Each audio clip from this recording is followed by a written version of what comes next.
Hayo Ken. Barudak kumaha kabarna, kali ini kok kalau peta akan menambah asupan adrenalin kalian dengan mereview film Psikopat.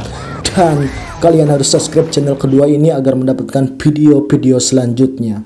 Film yang akan gue review berjudul The Stranger Chapter 1. Cerita berlatar di kawasan hutan kecil di Amerika ketika seorang debt collector dikejar nasabahnya. Dikejar psikopat sadis yang akan membebaskannya dari beban kehidupan.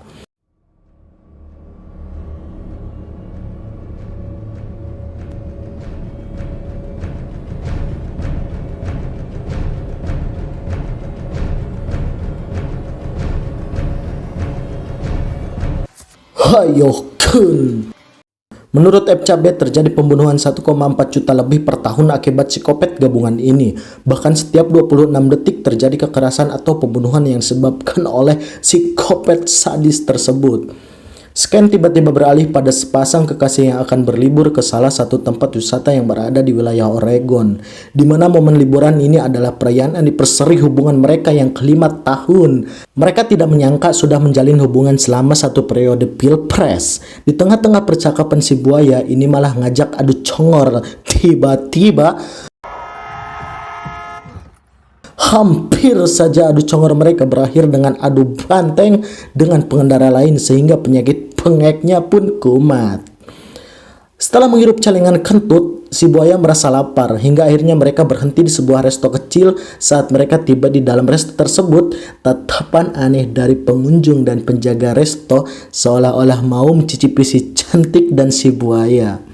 Akan tetapi sabodo teuing, nu penting beteng sebeh. Di situ mereka langsung duduk dan ditawari menu oleh si penjaga resto. Singkat waktu, si buaya melihat info orang hilang dan bertanya kepada si penjaga resto. Kemudian si penjaga resto menjelaskan dia adalah debt collector yang menghilang disantap nasabahnya. Akan tetapi kembali mereka sabodo teuing karena mereka akan langsung pergi dari wilayah ini. Sampainya di mobil, aneh bin ajaib, mobilnya nggak mau nyala, seolah-olah masih betah dan tiba-tiba hayo ken sia. Si buaya pun merasa kaget dan istighfar karena tiba-tiba si bapak muncul di kaca mobil dan menawarkan perbaikan di bengkelnya. Singkat waktu, para kru bengkel memerlukan waktu 2 hari untuk memperbaiki mobilnya karena onderdil yang harus mereka beli itu berasal dari Cirebon, Blok, Legok, Hangser, tidak masuk akal. Kemudian Mary menyarankan mereka untuk menginap di penginapan milik temannya yang dijamin murah meriah. Namun karena tawaran tersebut, buaya curiga ini adalah settingan komplotan begal yang sengaja menjebak mereka. Namun karena Maya merasa tidak tahan ingin dibuahi, Maya pun mengiyakan penawaran si Mary untuk menginap sampai mobil buaya beres di permak. Sampai di kabin, mereka tak menyangka tempat yang mereka sewa terlihat begitu nyaman untuk bercocok tanam. Juga terlihat sibi badak yang bisa dipakai jalan-jalan ke kebun yangan bajing.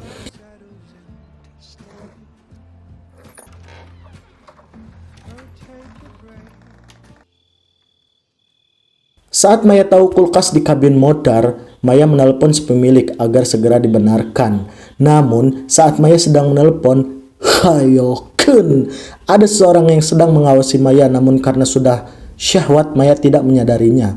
Mereka berdua malah bermesraan sambil nenggak air orang tua karena pengaruh air iblis ini dan terbawa oleh suasana. Maya yang dari tadi sudah syahwat pun langsung namplok menta di air si buaya.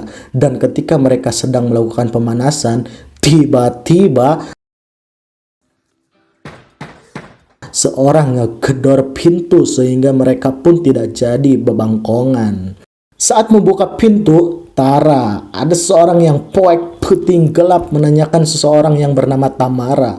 Lantas si buaya dan Maya ngapegu kebingungan dan mengatakan bahwa ia telah salah rumah. Lanjut, mereka berduaan di kursi tengah. Karena tidak jadi gebabangkongan, si buaya pening sehingga membuat kambuh bengeknya. Namun obat bengek tersebut masih tertinggal di dalam mobil, jadi mau tidak mau si buaya harus pergi ke bengkel untuk mempertahankan napasnya. Setelah si buaya pergi, Maya lanjut FG-an sama teman curhatnya. Tiba-tiba suara gedoran pintu terdengar, dikira si buaya, ternyata cewek gelap tadi yang datang. Karena tahu yang gedor bukan si buaya, Maya mengunci pintu tersebut. Tanpa Maya sadari, sudah bertambah satu orang asing yang berhasil masuk ke dalam kabin. Sementara Maya malah bersikap sabodo teing sambil nenggak AO dan tidak memperdulikan wanita gelap yang tak ia kenali. Ketika Maya sudah merasa terteror dan sudah merasa ada orang asing di dalam kabin, Maya langsung menghubungi si buaya. Namun sialnya handphone si buaya tidak dapat dihubungi. Dirasa suasana sudah aman, si Maya menenangkan diri dengan sebat bako sambil menyalakan lagu senja. Anjay, anak senja nih bos. Scan berpindah ke si buaya yang akan mengambil obat bengeknya. Namun terkaget oleh Kang Bengkel yang merasa kesal karena ia mengambil sesuatu tanpa memberitahunya terlebih dahulu. Nah, sikap galak Kang Bengkel pun membuat si buaya takut sehingga buaya cepat pergi dari bengkel itu.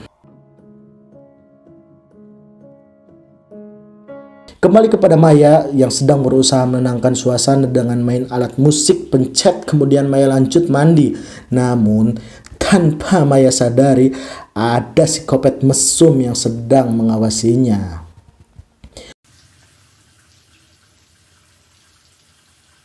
Saat Maya sedang mengeringkan rambut, tiba-tiba listrik mati total.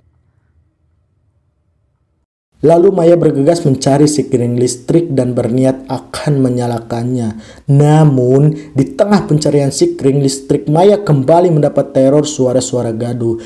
Tiba-tiba, hayoken terlihat si kobet betina yang memakai topeng mengagetkannya sehingga Maya bersembunyi dan mengunci diri. Maya yakin si kopet bertopeng adalah si cewek gelap tadi. Dan tiba-tiba cilukba, datang si buaya di saat yang tepat dan langsung menenangkan Maya. Maya pun menceritakan apa yang ia alami. Namun si buaya merasa aneh karena pas ia datang tidak ada orang asing yang ia lihat. Ketika keadaan sudah kembali normal, Maya tidak habis pikir kenapa si cewek gelap tadi berani masuk ke dalam kabin. Akan tetapi, si buaya hanya menganggap hal itu adalah halu karena Maya terlalu banyak menghisap bako. Nah, ketika ketakutan Maya terjawab, si buaya kesal dan bertanya kepada si cewek gelap tersebut. Namun, bukannya memberi jawaban, si cewek gelap malah ngabret di situ. Ah, sabodo teuing, kata si buaya. Mending kita makan makanan yang tadi gua beli.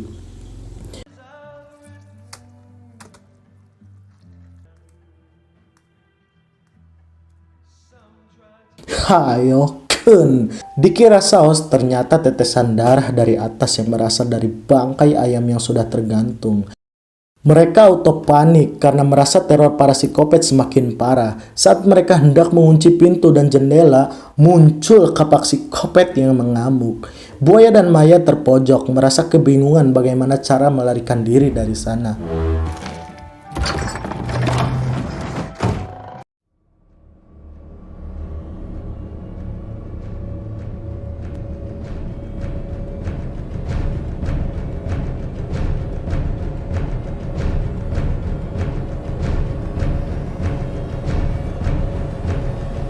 Buaya dan Maya yang terpojok merasa kebingungan bagaimana cara melarikan diri dari sana. Apalagi para psikopat itu semakin brutal.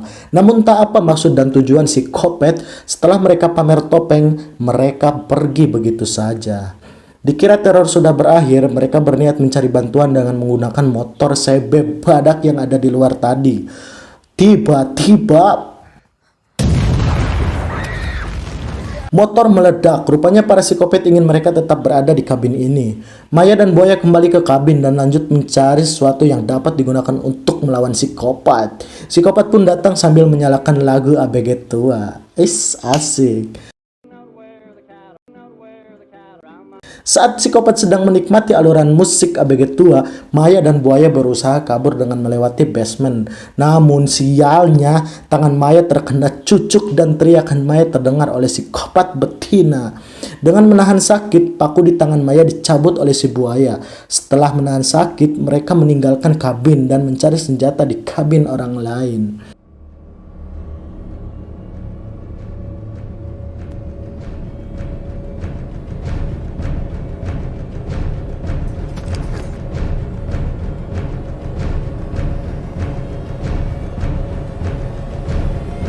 Nah, tak ada rotan, akar pun jadi.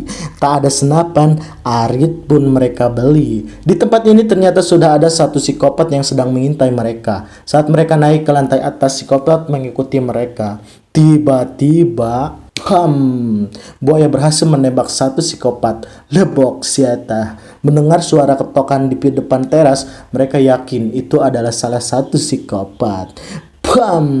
Pas dicek ternyata yang mereka tembak bukanlah psikopat. Karena sudah kapalang base, sudah tidak ada gunanya, mereka merasa menyesal.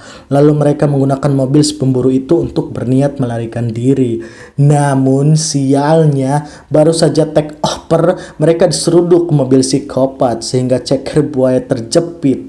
Buaya menyuruh Maya lari di situ dan ia akan menahan psikopat tersebut.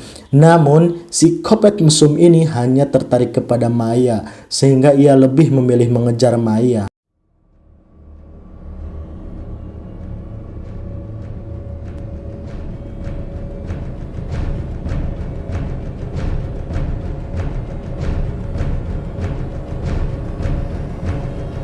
Menyadari psikopat terus mengejarnya, Maya mencoba kamuflase di bawah dedaunan. Setelah merasa aman, Maya menelepon polisi, mumpung lagi ada sinyal. Namun, dia tidak tahu kalau tempat itu adalah tempat kematian si debt collector di awal film tadi.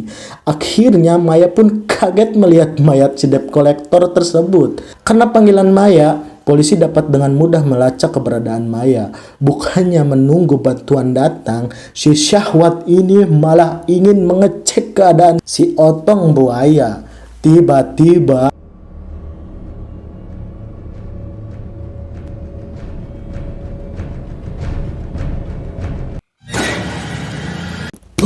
dari arah belakang, pukulan telak psikopat membuat Maya tumbang.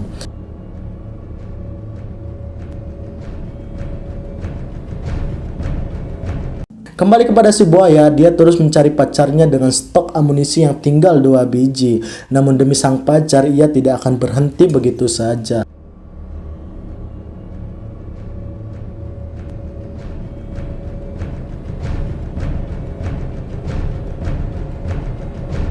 Hayokun. Buaya berhasil menodong psikopat betina, namun namanya psikopat tidak memiliki rasa takut. Ia malah meminta buaya agar segera menjedornya.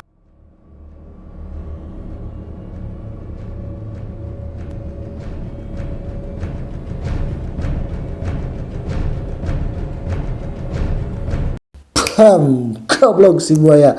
Ketika mereka sadar, mereka sudah berada di kabin dengan keadaan terikat. Takut usianya tidak lama lagi, buaya pun melamar Maya karena sudah kenyang selama 5 tahun icip-icip.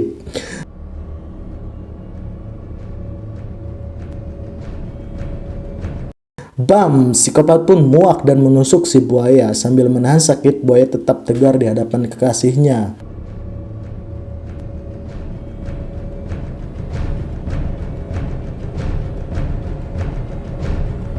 Maya menangis dan ngacablung. Apa kesalahan mereka sehingga mereka diperlakukan seperti ini?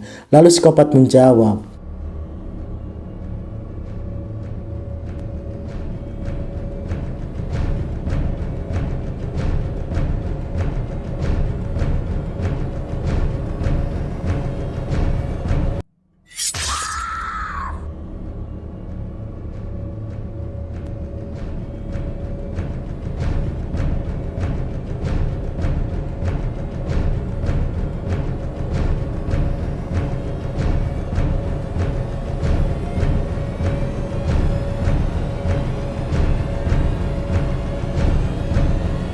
mengikuti alur dari prosedur film, seperti biasa polisi datang setelah mereka berhasil dieksekusi.